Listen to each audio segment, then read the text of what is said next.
Alone in the empty office, I heard the sound of typing coming from the cubicle beside mine. When I investigated, the screen was blank, and the keyboard cold to the touch.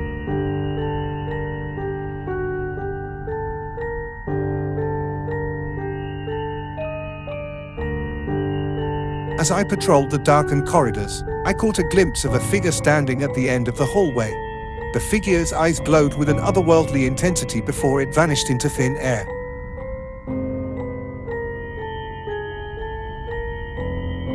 In the silence of the night, I heard the faint sound of laughter echoing from the break room, but when I entered, the chairs were overturned, and the coffee machine dripped blood onto the floor.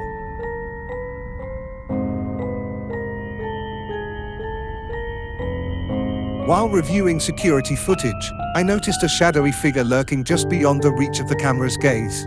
His presence sent a chill down my spine as I realized I was not alone.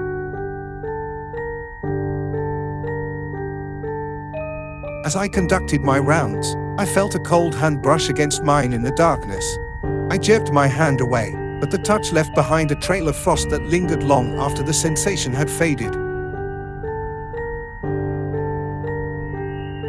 The computers flickered to life on their own, displaying messages from an unknown sender that spoke of dark secrets buried within the company's files.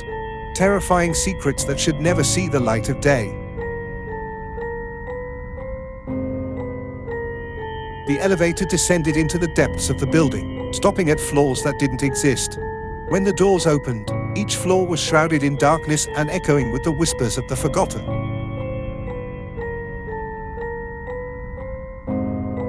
The printer spat out page after page of gibberish, each word more nonsensical than the last, until the final sheet revealed a message written in blood.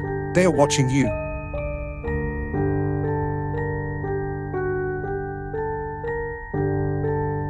While restocking supplies in the storeroom, I heard the faint sound of footsteps approaching from behind, but when I turned, there was no one there. The only sound the echo of my own racing heartbeat.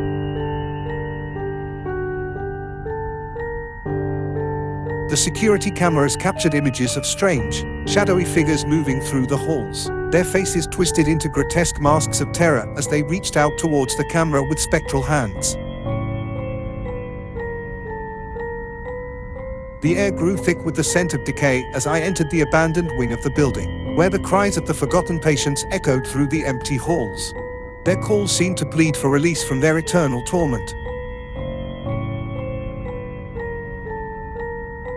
A sudden power outage plunged the building into darkness, leaving me alone with nothing but the faint glow of emergency lights to guide my way as I navigated the labyrinthine corridors.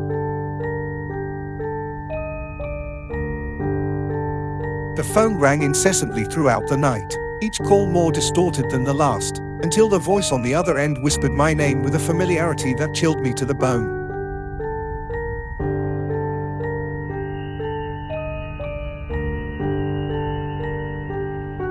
While reviewing security footage, I saw my own reflection staring back at me from the monitor, its eyes empty and soulless, as if it belonged to someone or something else entirely.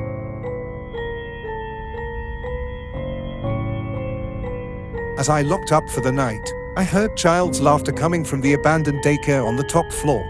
When I checked on the noise, the room was dark, and the laughter had turned to screams.